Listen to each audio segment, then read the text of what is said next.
Before we begin, hit like and subscribe.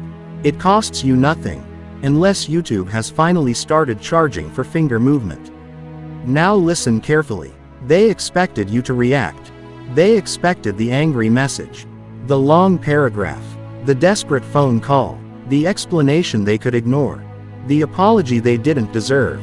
They expected you to come back, because somewhere in their mind, they had already decided that no matter how badly they treated you, you would eventually break. But then something happened they weren't prepared for. You went silent. Not the dramatic kind of silence designed to get their attention. Not the silence that secretly waits for a notification every 30 seconds. Real silence. The kind that doesn't announce itself. The kind that doesn't ask to be noticed. The kind that simply says, "I have nothing left to prove." And that's when the psychology changes. Because goodbye gives people an ending. Silence gives them questions. Goodbye tells them what you feel. Silence forces them to wonder. Did you really leave? Did you finally stop caring? Did you move on? Were they wrong about you? And perhaps the most uncomfortable question of all, what if I actually lost them? That's why silence can feel heavier than goodbye. Not because silence is some magical weapon that makes everyone regret losing you.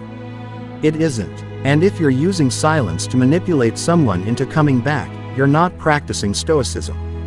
You're still chasing. You're just chasing indirectly. Real no contact isn't about making someone suffer.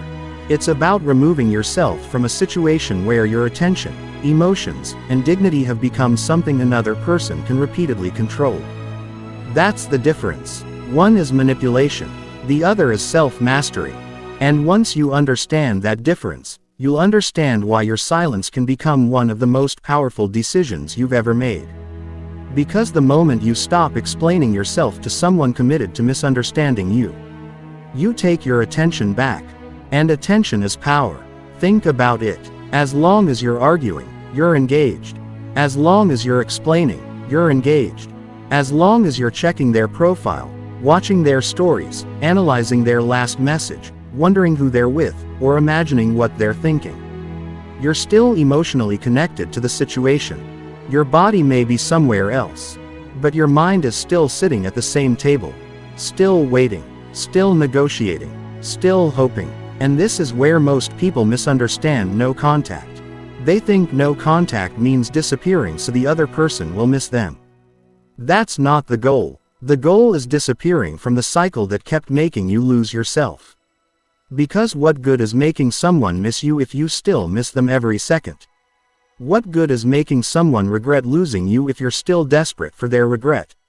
What good is becoming unforgettable to them if you can't stop thinking about them? That's not freedom. That's another form of attachment. The Stoics understood something brutally simple. You cannot control another person's feelings. You cannot control whether they regret losing you. You cannot control whether they call. You cannot control whether they apologize. You cannot control whether they understand what they did. But you can control whether you continue handing them access to your peace. And that is where your power begins. Not when they come back. Not when they apologize. Not when they finally realize your value. Now. The moment you decide that your emotional stability is no longer dependent on someone else's behavior. That's the real beginning of no contact. And here's where things become interesting. Because when you remove your attention from a relationship dynamic, the other person may experience something they didn't expect. A change in the pattern. They were used to your presence. Maybe you always replied. Maybe you always checked in. Maybe you always forgave. Maybe you always initiated the conversation after an argument. Maybe you were the one who couldn't stand the silence. So they learned something. They learned that eventually, you would break. And once someone learns that you will always return, your absence doesn't feel permanent. It feels temporary. They don't necessarily fear losing you because their experience has taught them that you always come back. Then suddenly, you don't. And the pattern breaks. That's when curiosity can begin. Not necessarily love, not necessarily regret, curiosity. What happened? Why haven't they texted? Why aren't they reacting? Why aren't they angry? Why aren't they posting about me? Why do they suddenly seem so quiet? The human mind doesn't enjoy unfinished stories. It wants explanations. It wants closure. And when you stop supplying explanations, the mind may start creating its own. But here's the part you need to understand. You should not become obsessed with what story they're creating. Because the moment you start wondering whether they're checking your profile, you've already returned mentally. You're silent physically, but emotionally, you're still waiting. That's why Stoic silence is different. Stoic silence isn't sitting beside your phone waiting for someone to realize what they've lost. It's putting the phone down. Going outside, working, training, learning, building, sleeping peacefully, living your life without needing an audience for your transformation. That is what makes the difference.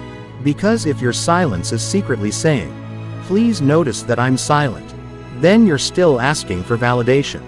But if your silence says, "I don't need you to understand my decision," then you've entered a completely different psychological state. And that state is called detachment. Detachment doesn't mean you never cared. It means caring no longer controls you. You can miss someone and still walk away. You can love someone and still refuse to accept disrespect. You can remember the good times and still recognize that the relationship is no longer good for you. You can wish someone well without reopening the door. That's strength, not bitterness, not revenge, not pretending you never cared. Strength. And that's why your silence can hurt more than goodbye. Because goodbye is a statement.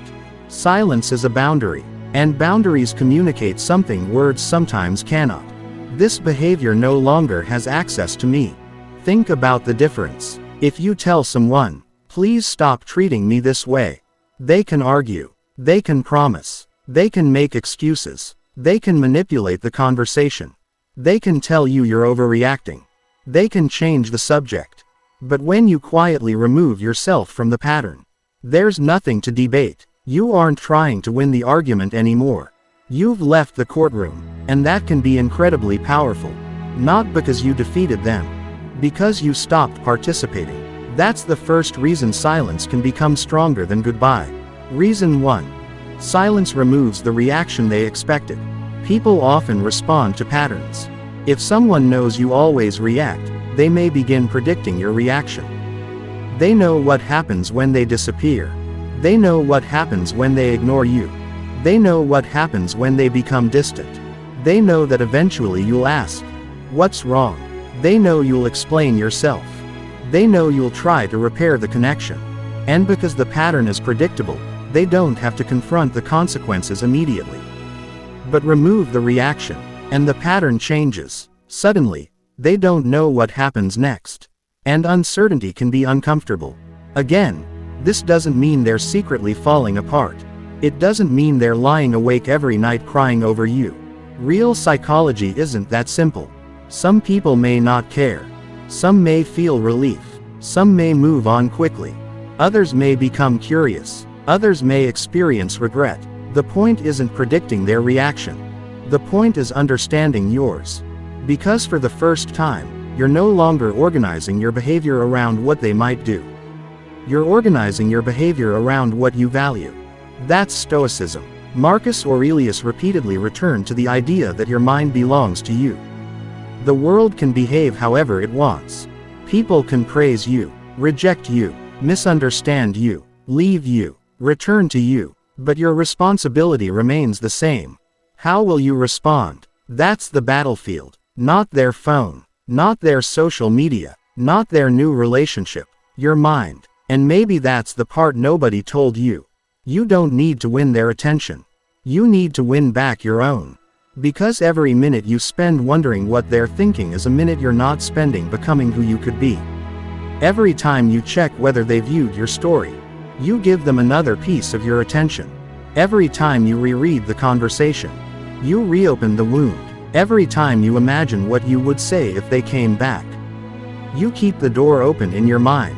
And sometimes the hardest form of no contact isn't blocking someone. It's stopping the conversation inside your own head. That's where the real work begins. If that hit a little too close to home, comment, "I choose myself." And don't worry, the algorithm doesn't need to know your entire relationship history. Now let's go deeper. Because silence doesn't only change the interaction. It can change the story you've been telling yourself. For a long time, maybe you believed you needed their explanation. You thought closure would come from one final conversation. One final apology. One final confession. One final message where they finally say everything you've been waiting to hear. But what if closure doesn't come from them? What if closure begins when you stop requiring them to understand? That's a painful realization, because it means you may never receive the apology you deserve. You may never hear them admit they were wrong. You may never get the perfect explanation. And Stoicism asks you to confront that possibility without collapsing beneath it. Epictetus taught that we should distinguish between what belongs to our control and what does not. Their apology, not yours. Their regret, not yours. Their future behavior, not yours. Your boundaries, yours. Your response, yours. Your attention, yours. Your next decision, yours. And suddenly, something changes. You stop asking, when will they realize? And start asking, what am I going to do with my life now? That question is far more powerful. Because the first question keeps you waiting. The second makes you move. And movement creates transformation. You start sleeping better. You start training. You start working. You start learning. You start rebuilding friendships. You start taking care of yourself again. You start remembering who you were before the relationship became your entire emotional universe. And slowly, something strange happens. You stop needing them to regret losing you. You stop checking. You stop waiting. You stop imagining their reaction. And one day, you realize something almost uncomfortable. You don't actually want the old version of your life back. Not because you hate them. Because you've outgrown the version of yourself who accepted it. That is the deeper meaning of silence. It isn't disappearing so someone else feels your absence.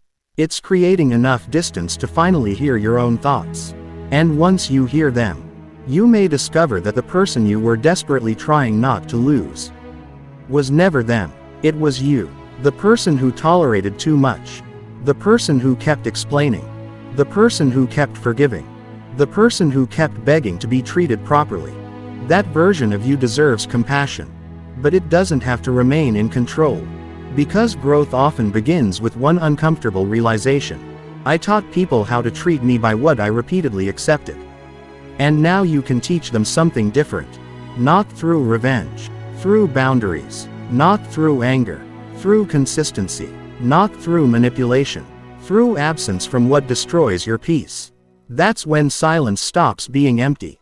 It becomes intentional. It becomes disciplined. It becomes a statement you don't need to speak. And that's only the beginning. Because the next stage is where many people fail. They become silent, but they don't become detached.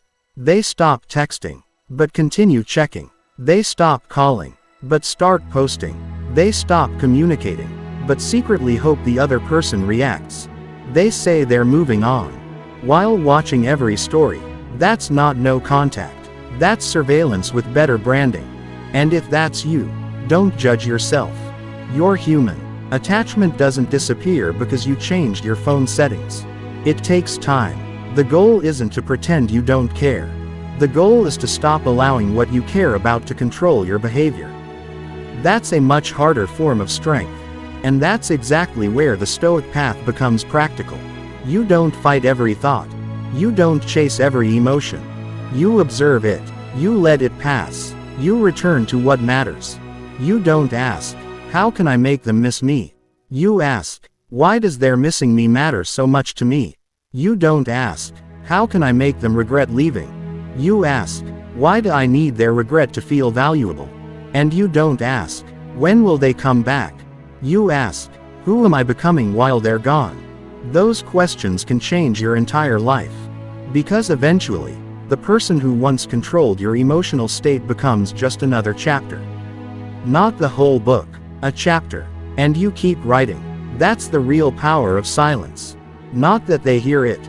That you finally do.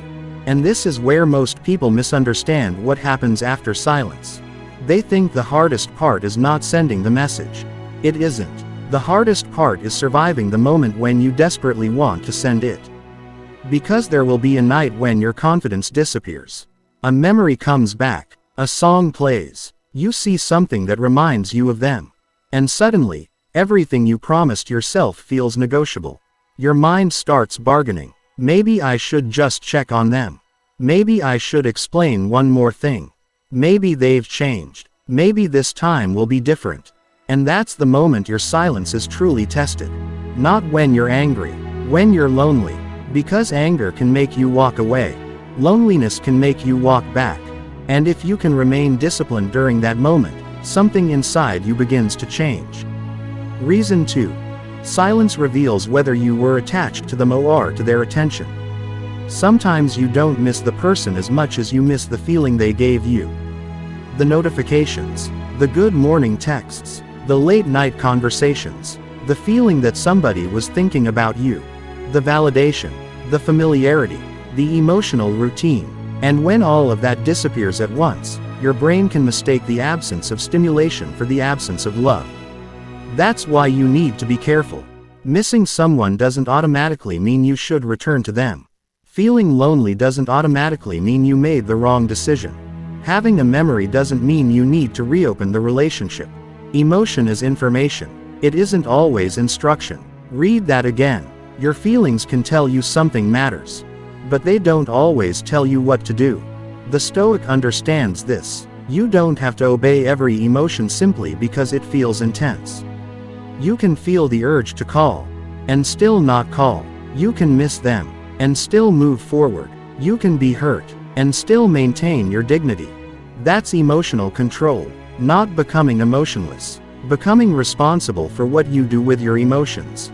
And the longer you practice that discipline, the more something unexpected happens. Your mind begins to calm down. The urgency fades. The need to know what they're doing becomes weaker. The imaginary conversations become less frequent. And eventually, you discover something that seemed impossible at the beginning. You can think about them without needing them. That's detachment. And detachment is dangerous to the old version of you because it destroys dependency. You no longer need their attention to feel important. You no longer need their apology to move forward. You no longer need their return to believe you were worth loving. You become your own confirmation. And when that happens, silence stops feeling like punishment. It starts feeling like peace. But there's another psychological shift that happens when you stop feeding an unhealthy dynamic. You stop providing predictable emotional reactions. And when someone has become accustomed to receiving your attention, your withdrawal may create uncertainty. They might wonder what changed. They might become curious. They might reach out. They might not. And here's the important part. You don't build your healing around which one happens.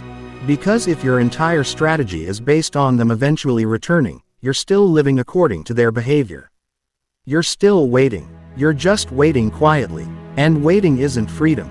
Freedom is reaching the point where either outcome is acceptable. They return. You decide whether their behavior actually deserves access to you. They don't return. You continue your life. They apologize. You evaluate the apology. They don't. You don't chase one. That's emotional sovereignty. You stop outsourcing your peace.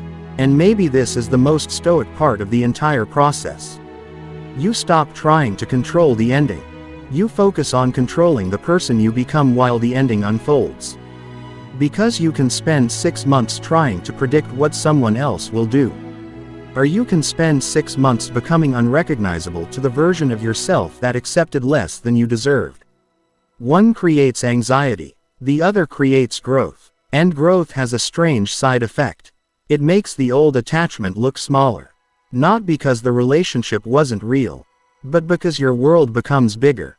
You have more purpose, more discipline, more interests, more goals, more people, more experiences, more reasons to wake up in the morning that have nothing to do with whether someone texts you.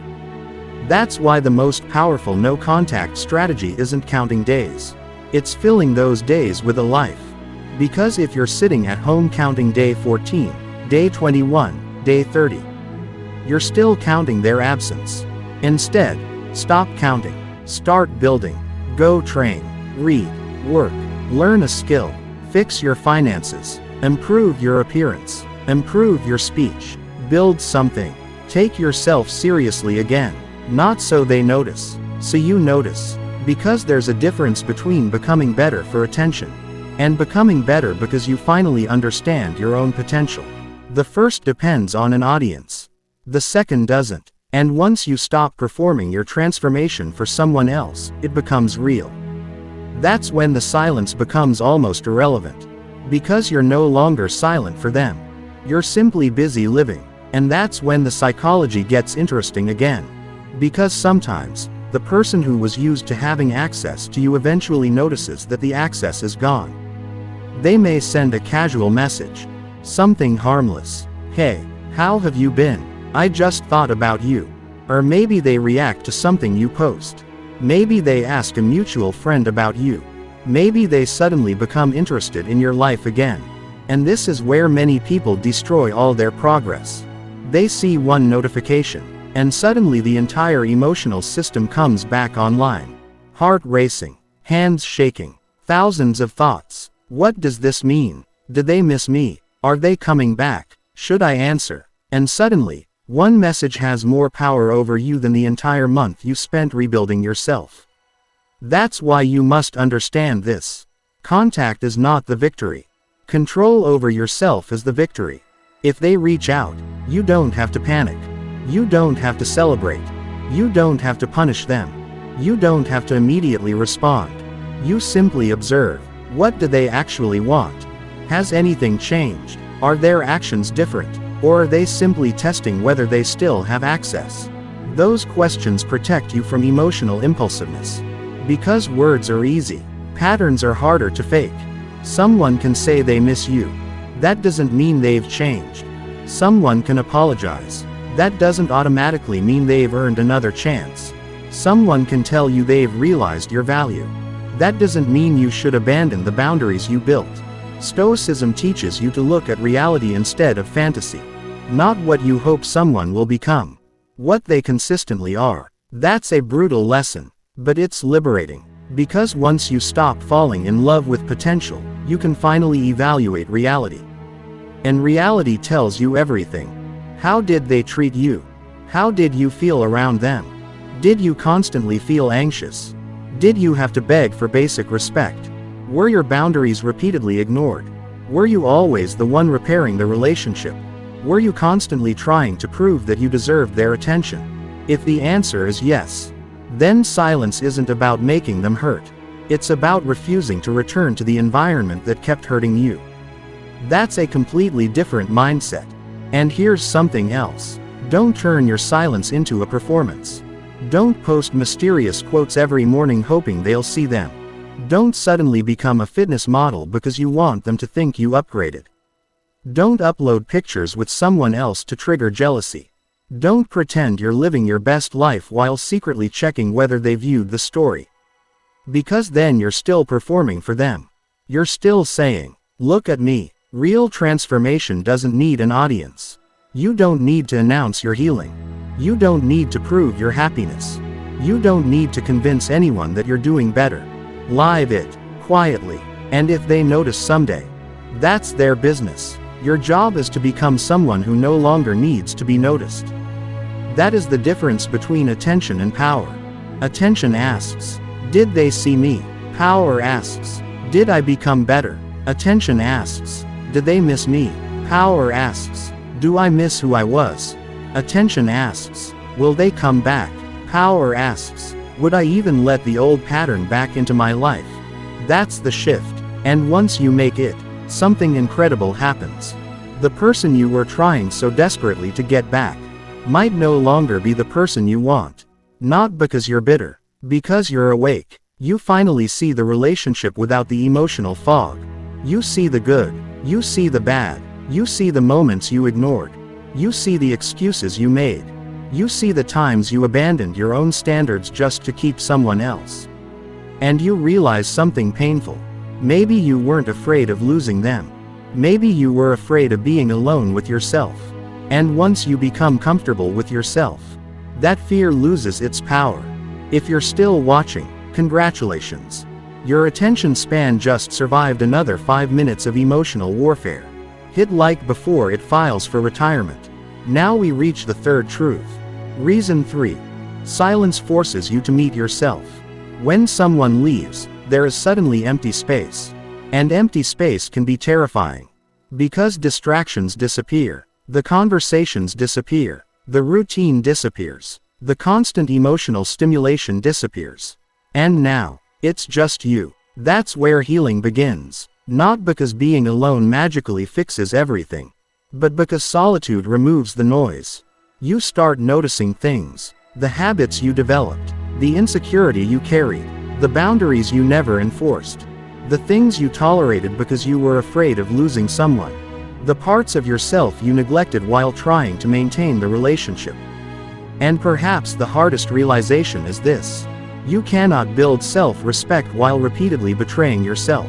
Every time you say, "This is unacceptable," and then accept it again. You teach yourself that your own boundaries don't matter. Every time you say, "I'm done," and then return without any meaningful change. You weaken your own trust in yourself. Every time you abandon your standards because you're afraid someone might leave. You send yourself a message. Keeping them matters more than keeping myself. And eventually, that destroys something deeper than the relationship. It destroys self-trust. That's why no contact can become transformative. Not because someone else feels your absence. Because you finally prove to yourself that you can make a decision. And keep it. That's powerful. The first time you don't send the message, you gain a little control. The next time you resist checking, you gain more. The next time you feel lonely and still choose your purpose, you become stronger. Every small act of discipline becomes evidence. Evidence that you can trust yourself again. And that's how identity changes. Not through one giant moment. Through hundreds of small decisions nobody sees. You choose the workout. You choose the book. You choose the work. You choose sleep instead of another hour of scrolling. You choose peace instead of another argument. You choose silence instead of another explanation.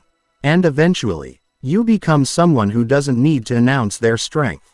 They can feel it, but more importantly, you can feel it. That is the real no-contact strategy. Not how long you can make someone miss you. How long you can go without abandoning yourself. Because the person you need to stay loyal to now is you. And when you finally understand that, the silence stops being a weapon. It becomes freedom. But there's still one final psychological trap you need to understand. Because even after you've rebuilt yourself, the past may try to knock on the door. And the question won't be whether they miss you. The question will be whether you've changed enough to stop opening doors that once destroyed your peace. And this is where the entire journey comes down to one decision. What happens when they come back? Because sometimes they do. Sometimes the person who once walked away suddenly appears again. A message, a call, a reaction to your story. A simple, "Hey, how have you been?" And for a moment, everything you've been building becomes vulnerable. Because the human mind remembers what the heart wants to remember. The good mornings, the laughter, the late night conversations, the moments when everything felt perfect. And suddenly, you begin forgetting why you walked away in the first place. But don't confuse familiarity with compatibility. Don't confuse missing someone with needing them. And never confuse their return with their transformation. Because someone can miss your presence without understanding your pain. Someone can miss your attention without being ready to give you respect. Someone can regret losing access to you without becoming capable of treating you differently. That's why the Stoic doesn't ask, "Do they want me back?" The Stoic asks, "Has anything actually changed?" That's the question. Not how emotional their message sounds. Not how much they say they miss you. Not how lonely they claim to have been. Look at behavior. Look at consistency. Look at accountability. Look at whether the same pattern is waiting behind the same beautiful words. Because sometimes people don't miss you. They miss the version of themselves that existed when you were around. They miss the attention, the comfort, the validation, the certainty that someone would always be there. And if you return simply because they knocked on the door, you may discover that nothing behind the door has changed. Only the person standing outside. That's why silence must eventually become discernment. You don't become cold. You become selective. You don't stop loving. You stop abandoning yourself for love. You don't stop caring. You stop allowing care to override your standards. That is emotional maturity. And perhaps the most powerful thing you can do is forgive someone without giving them access again. You can forgive the person. You can release the anger. You can wish them peace. And still say, you no longer belong in my life. There is no contradiction in that. Forgiveness is not permission. Closure is not reconciliation. And love is not an obligation to return. Sometimes the most peaceful ending is one that never receives an apology. Because eventually, you realize you don't need someone who hurt you to explain why you deserved better. You already know, and that is where the Stoic philosophy becomes real. Marcus Aurelius didn't teach you to control other people. He taught you to govern yourself. Epictetus didn't promise that people would treat you fairly. He taught you to focus on what belongs to you. Seneca didn't tell you to spend your life chasing approval. He reminded you that your time is limited. And that's what makes your silence powerful. Not because it makes someone else uncomfortable. Because it gives you back something you can never recover once it's gone. Time. Every day you spend obsessing over someone is a day you will never get back. Every hour spent checking their profile is an hour that belonged to your life. Every night spent imagining what they might be thinking is a night you could have spent building the person you want to become. And time doesn't negotiate. It leaves. Quietly. Just like you did. So stop asking when they'll regret losing you. Ask what you will accomplish while they're gone. Stop asking whether they'll check your profile. Ask whether you're finally checking in with yourself. Stop asking whether they will come back. Ask whether you've become someone who no longer needs them to. That's the real transformation. Because eventually, something strange happens. You stop counting the days. You stop waiting for the notification. You stop imagining the reunion. You stop wondering whether they're watching. And one morning, you wake up and realize you haven't thought about them yet. Then another day passes. Then another. And suddenly, the silence doesn't feel like silence anymore. It feels like life. Your life. The one you paused while trying to keep someone else. And maybe that's the greatest irony of all. You thought no contact was about losing them. But it was actually about finding yourself. You thought silence was going to make them hear you. But silence taught you how to hear yourself. You thought walking away meant giving up. But sometimes walking away is the first time you stop giving yourself up. And that's why your silence can hurt more than goodbye.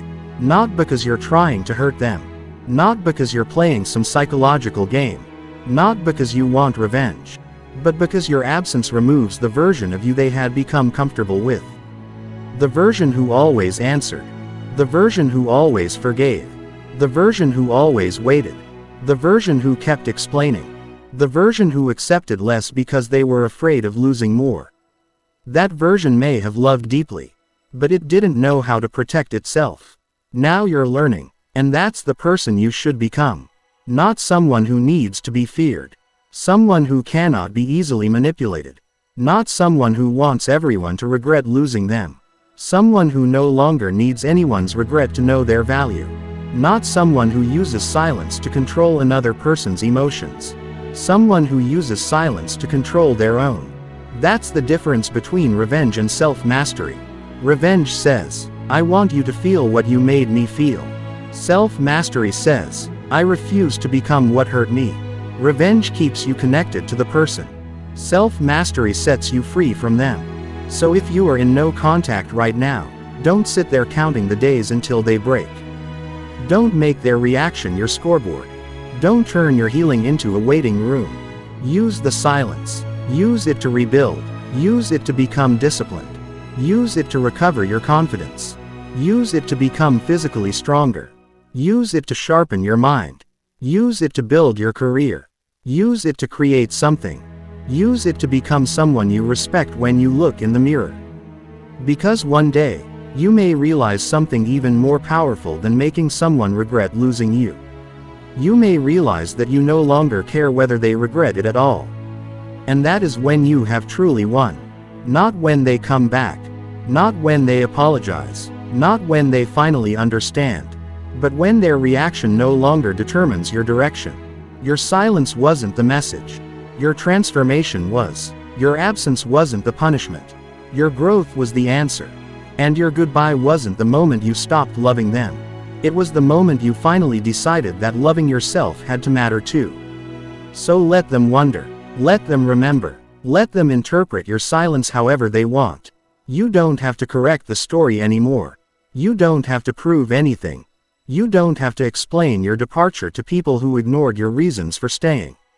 Walk forward, quietly, without announcing every step, because the strongest person in the room isn't always the loudest. Sometimes it's the person who finally understands that peace is worth more than being understood. And remember this, you don't become powerful when someone regrets losing you. You become powerful when you stop needing them to. If you've reached that point, comment, "I choose myself." And if this video gave you a perspective you needed, subscribe to Sovereign Mindset. Because the goal isn't to become cold. It's to become unshakable, not heartless, disciplined, not detached from life, detached from what destroys your peace. And never forget, sometimes silence isn't the end of the conversation. It's the beginning of your freedom.